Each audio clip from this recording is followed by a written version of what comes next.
What's up, guys? This is Spencer with Lead Junkies. Today we're going to be talking about kit shakedowns. We have Steven here, a special guest today on the channel. Welcome, Steven. Tell us a little bit about yourself and kind of what you do, man. Okay, yeah, Spencer, thanks for having me. Yeah, man. I'm Steven. I've been in the Georgia Army National Guard for the past 7 years as an infantryman. Over that course of time, I've had the opportunity to do a lot of cool stuff, and I'm excited to talk about my kit today. Let's get into it. Let's do it. All right, man. So, Steven, thanks for coming on again, and thanks for the knowledge. So, I guess to start, just kind of go over what you got here and tell us a little bit about it. Yeah, absolutely. I'd be more than happy to. So, this kit, it is a 511. I got it when I got activated for the Atlanta riot a few years back. I've always had a 511 back since early high school, so I kind of got it because I was used to it. I will say I've tried the JPCs, I've tried, everything under the sun pretty much. Just with other guys in my unit, we're trying on each other's stuff.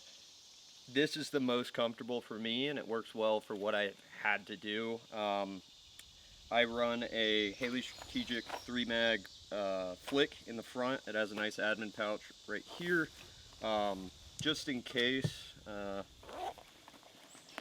If I get put on ammo detail, I have this little mag loader that loads stripper clips. Really godsend. I also have some universal sling mounts in there just in case if I do get put on a saw or something like that.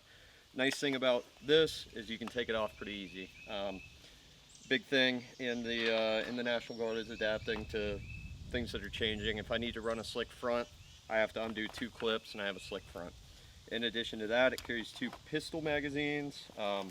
Over here on the side, just in case I need them, if I am running slick, I have 2 double mag pouches. They do have retention, which is neat. I have a radio pouch mounted on the side. What kind of radio do you run, or does it just depend? It really depends on the situation. Right. There's 2 portable main ones that we use. I'm not familiar with the specific name, but I definitely get that and get back to you. Okay. However, like an RTO is going to carry that big one that you see in the movies, yes. like with the 12-foot antenna. Yeah. Yeah. I hear you. On the back, I have my hydration source, but typically I carry an Nalgene bottle. I try not to chug water, especially when I'm doing field training. That's more of like a night prior or just throughout the day. Typically I'll refill my Nalgene a few times. We'll get to that in a bit.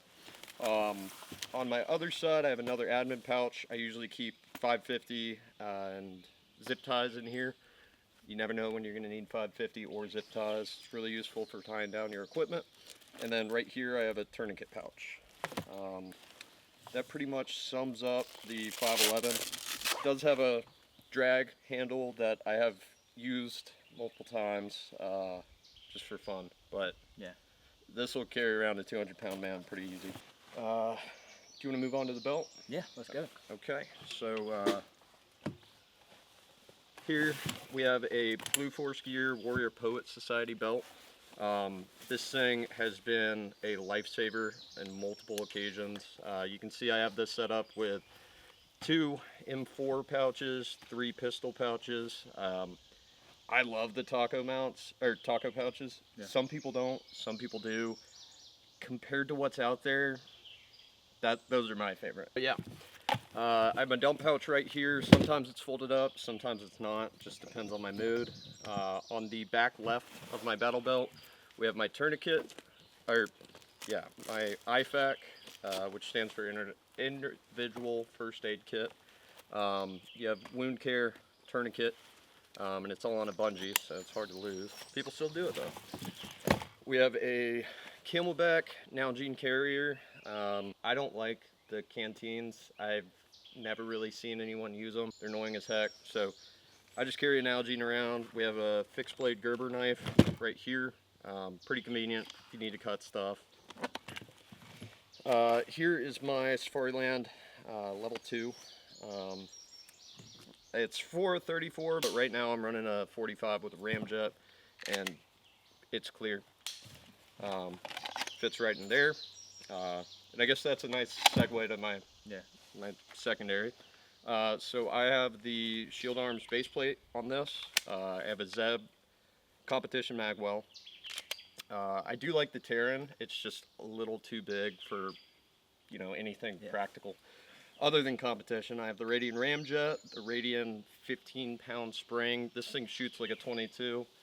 Wouldn't you say? Absolutely. Yeah. Yeah, it's great. The Ramjet is an incredible accessory. Like if you've got the cash laying around, if you want to improve your pistol, man, 100% would recommend it. Absolutely. Yeah. Follow-up shots are cheating on this. Night to day, especially with the trigger. Exactly.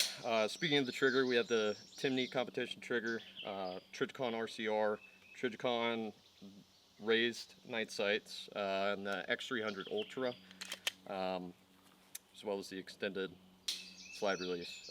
This thing shoots darn good. Okay, onto the helmet. So this is just a level 3 high cut. Excuse me, it's 3A. And it is NIJ rated. Essentially, you have to get certified by them to be able to say, hey, this is this rating. If it's not NIJ, I believe there's one other association that's reputable. Okay. But if you don't see anything before level 3, level 2, whatever, chances are it's not recognized as actual body armor. I have some Peltor Comtech 3s, single comms mounted to this. The 3M mounts, they're good. They do what you need them to do. When I first got them, I had a little issue with one of the muffs actually staying. However, once you fit your helmet, you can actually fit your Peltor a little under. You can notice I only have one pad in here. That's mostly because it's a padded harness that goes around your head, and it is adjustable. This is a ballistic armor defense. I ordered it through them probably 5 years ago. It was just the cheapest that was around. It's never given me any issue, and I've seen a lot of ballistic tests on them. They are actually level 3A.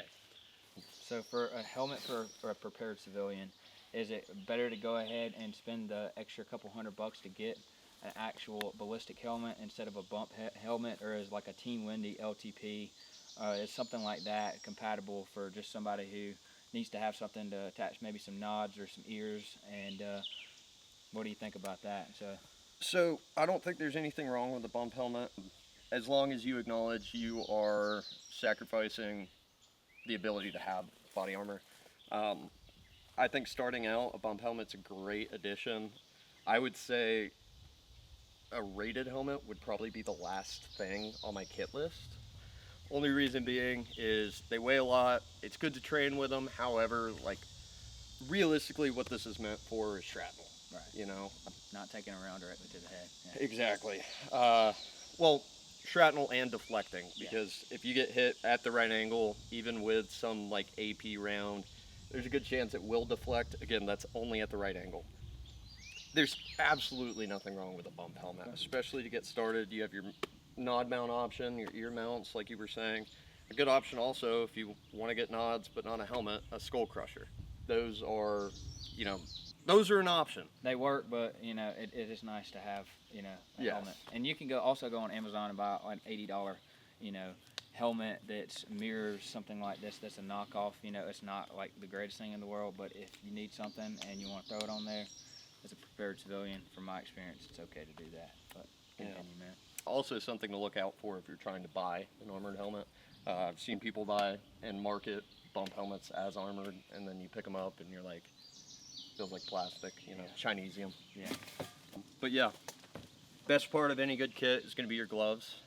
These are not the ones I usually rock. I usually go with the Mechanics 1/2 millimeter. You know, you have gloves laying around the house, that's great. Invest the $30 it takes to get you a good set. I know in a lot of movies you'll see like all the fingers cut off.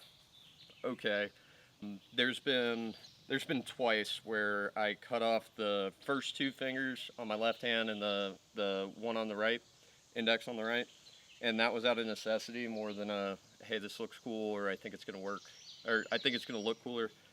I had to be able to feel very specific things within my saw, and I couldn't do that with the finger pads. Like those so much is a majority of all the cuts and scrapes you're gonna get running around the woods, or you know, if there's glass or something like that, it's gonna all be stopped by that 0.5 mil, and you get all of your senses on your fingers. It feels like you're basically wearing latex gloves, but they're breathable, they're not heavy.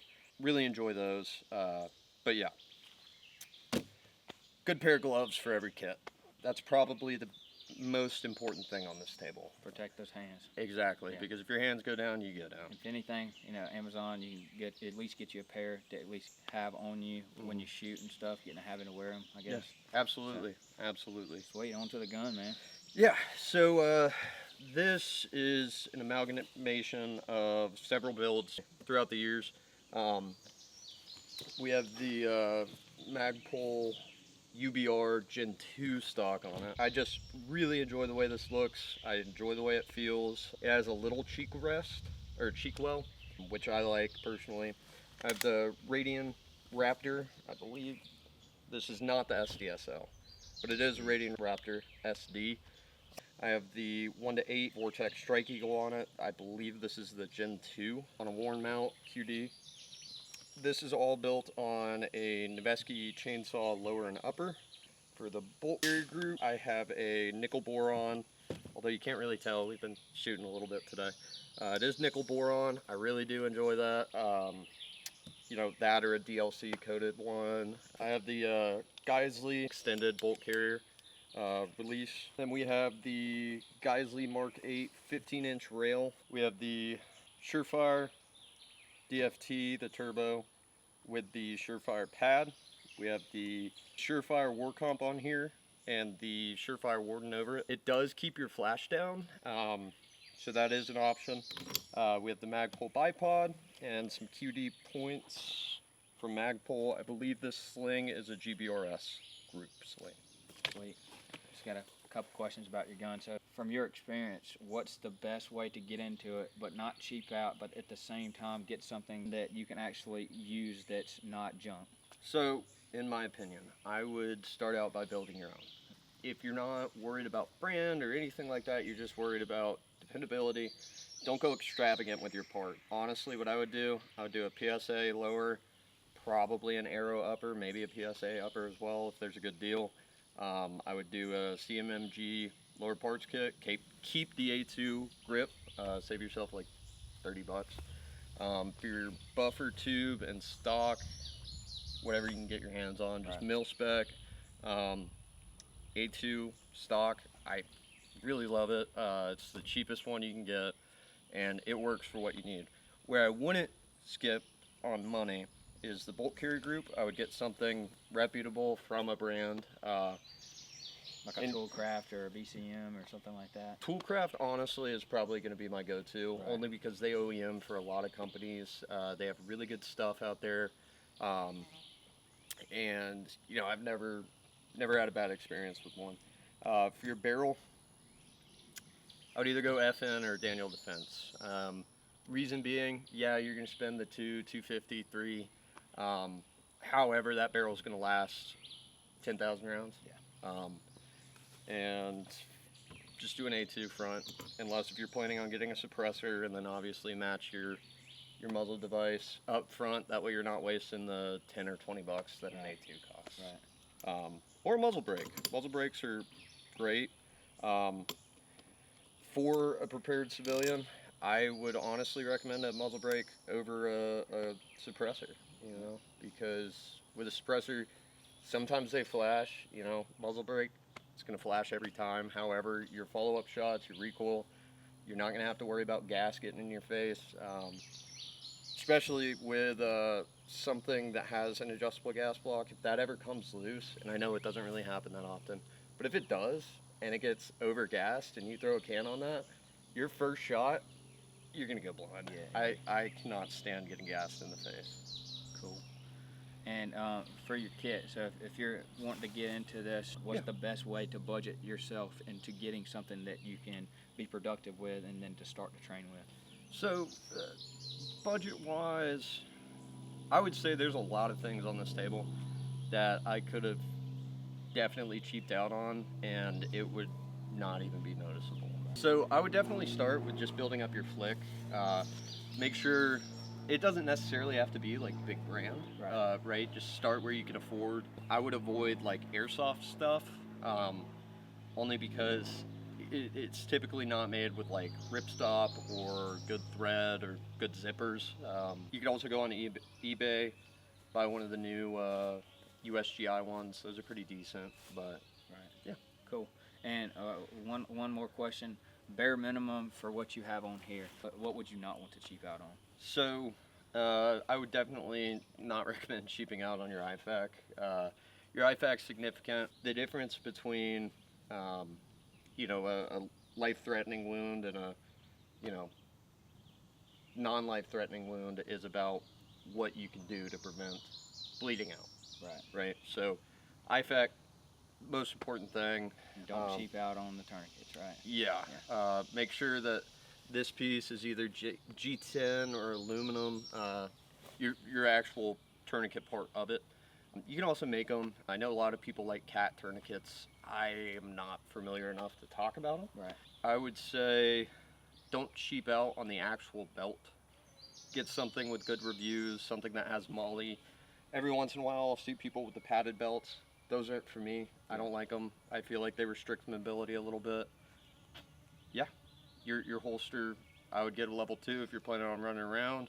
If not, you're fine with a retention one. Find some taco pouches that work for you. Honestly, you can run just the belt. You don't even need the flick. Nice. Yeah. Well, man, thank you so much for your time, and I really appreciate it. Of course, Thanks bro. for telling us about what you got here and all your gear. And if y'all have any questions, drop a comment down below and ask whatever. We're open to get y'all some responses if y'all have any questions about the gun, the optics, the kit, the plate carrier, the belt, anything. But I appreciate y'all watching this episode of Lead Junkies, and we'll see you next time. You got any advice, dad advice? I know you're not a dad, but do you have any advice you want to tell our audience? Just stay alert, stay live.